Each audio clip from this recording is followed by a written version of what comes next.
Hey there, it's Nathalie. Welcome to my channel, or welcome back. So in this video, I'm going to show you how I took this red and black buffalo check shirt that I've had for a couple of years, a thrifted plaid shirt, and red and white checkered tablecloth, leftover salvage stuff, and some black and white vintage check gingham material.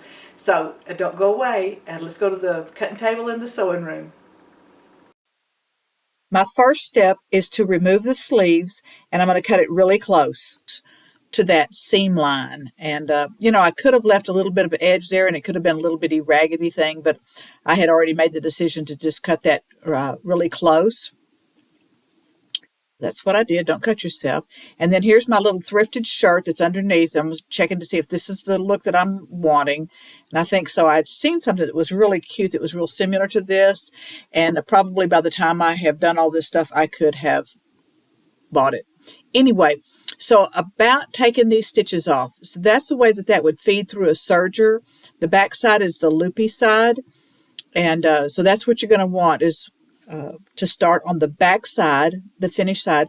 So you would turn all those stitches to pull this chain stitch. You would turn all of those stitches to where they are, and then just pick out a couple of stitches, and then you should be able to just pull that. There you go, just like that. I have a really complete one on my TikTok channel. Now, because on this loop serge stitch, again, you can see that the top side has the straight stitches, and then the back side has all the loop stitches. So what you want to do is start at the bottom of like what would be the finishing of that, and grab a couple of those straight stitches and just kind of gently pull them out. I'm just kind of working that out. Careful not to catch the loopy stitches. Again, on my TikTok, nathkelley, I have a really more complete video about this. Okay, I think I've just about got it. And then, I'm not breaking that stitch. I'm making sure that I have the long stitch. I'm going to go down probably about maybe 6 inches and catch another one of the straight stitches, not a loop stitch. Let me get on the white so you can see it. I'm going to pick that one, and I'm going to break it. I'm going to go ahead and cut through that, because I'm going to grab that long stitch and I'm going to pull that out like that. And I wanted to save all of that, even though I cut the sleeve on the buffalo plaid, I wanted to save all of this sleeve because I didn't want to get into mess with the cap, the top of the sleeve, the curve that's up there. Sometimes if you cut that off, you kind of mess up the way that it goes into the sleeve. So I hope that makes sense. Maybe or maybe not. Anyway, so this is the way that I'm doing it.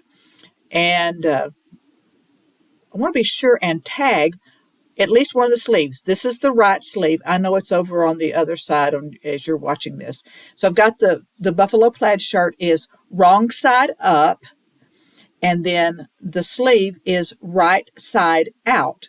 So I'm going to tuck that in. I've marked the top of where the shoulders should pin together, that little top part, and then the underarm seam. I'm going to pin those together, right sides together, pretty sides, finished sides together. So the wrong sides are to the surface, and then I'm going to pin that around, and then I'm not showing y'all any of my sewing. I'm not taking you to the sewing machine. So I've got both of the sleeves pinned in place. Again, right sides together. I'm going to go to the sewing machine, make a little seam around there. I finished it off on my serger, and then that's how it looks. Now, the rest of this process is going to be deciding, like, what do I want to do on the pockets? Because I want to do some other stuff. And so, do I want that same plaid to be on the pockets? There's the little pocket that's on the shirt. That's too small. I don't think that's what I want. And so I have some other little pieces there. It's a little fat quarter that was in a little package of fat quarters. That's kind of cute. Then I've got this splatter, my apron pattern. I use that in my apron pattern. That's kind of funky, but it's not really the look that I'm going for, but I'm not really sure actually what I'm going for. That, maybe some polka dots. It was fun going through my fabrics and stuff. Nah, not the polka dots. How about this wild red and black? And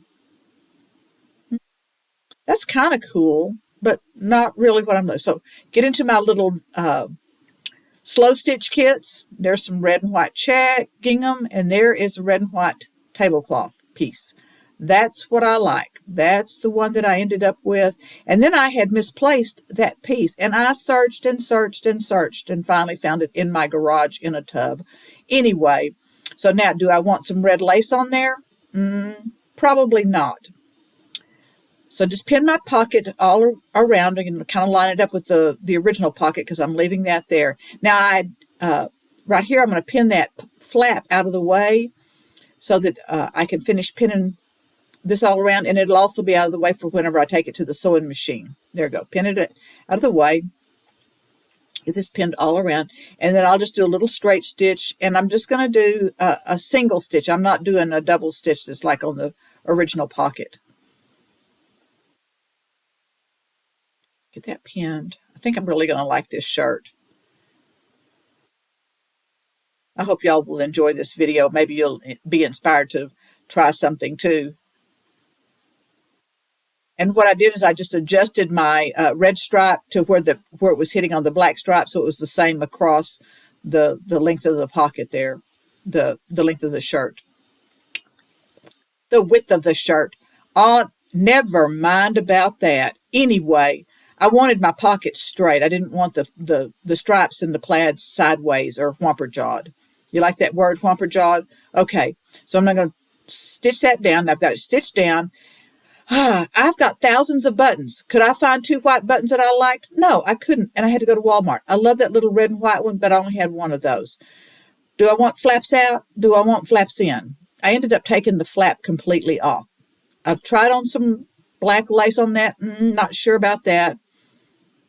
Not sure about that, just with it all by itself.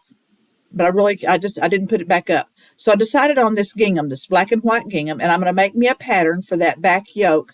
So I just got a piece of copy paper. It was big enough, and so pin it in place. Make sure I've got enough space around it. Pin it in place. And then make sure that my fabric in my buffalo plaid shirt is all nice and smoothed out. No wrinkles or anything, so I can get a really good pattern. And then I'm using I don't know what a tracing wheel is what that's called. And I've got some tracing paper. I don't even know if they still make that stuff anymore. You could use graphite paper or carbon paper. Do they still make carbon paper? I don't know. I've had this tracing paper, little kit of tracing paper for like a gazillion years because I'm a gazillion years old. Anyway, so it's going to transfer a little blue mark to the back side of that paper, and you can't really see it, but I can see it, and so I'm going to go around it. I'm going to add about a 1/2 to 3/4 of an inch all the way around. I'd rather have a little bit too much than not quite enough. Marking the fold. I mean, I know that's the fold, but just so that y'all will know that's the fold in case you do this, and I would love to know if you do this. So I'm kind of lining it up. Is it lining up? Maybe, maybe not. Kind of looks a little off. There we go. Cut that paper so that I can make sure that I'm on the fold. Pin that in place. Like I say, I left about a 1/2 to 3/4 of an inch extra fabric. Seam allowance on my pattern. So I had plenty of wiggle room. So now I'm going to find the center back of the shirt, find the center back of this new yoke piece that's the gingham, and then pin it all in place. Turn that under like a little bit, about 1/2 an inch. And then I'm going to pin it all the way around. I'm going to do, make sure that before I pin the side pieces that are by the sleeve, I want to make sure that I've got this all nice and smooth in place. Across the back of the yoke and then across the shoulder, and then I will pin the part that goes around the sleeve area. Smooth everything out.